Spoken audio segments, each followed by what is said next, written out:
यो चाहिँ मेरो फर्स्ट भ्लग हो। हाल चाहिँ म अहिले वैदेशिक रोजगारको लागि मलेसियातिर छु। अनि आज चाहिँ अब ड्युटी गई भएन, साथीहरू चाहिँ अब ड्युटी गइसके सबैजना।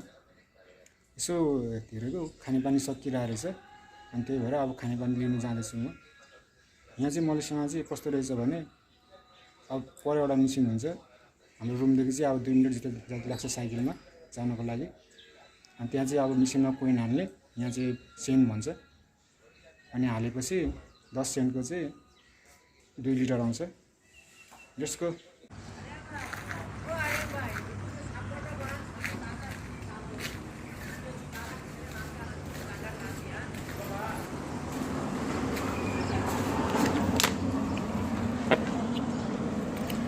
यहाँ चाहिँ यो कोइन हाल्नुपर्छ, ट्याक्क 10 सेन्ट।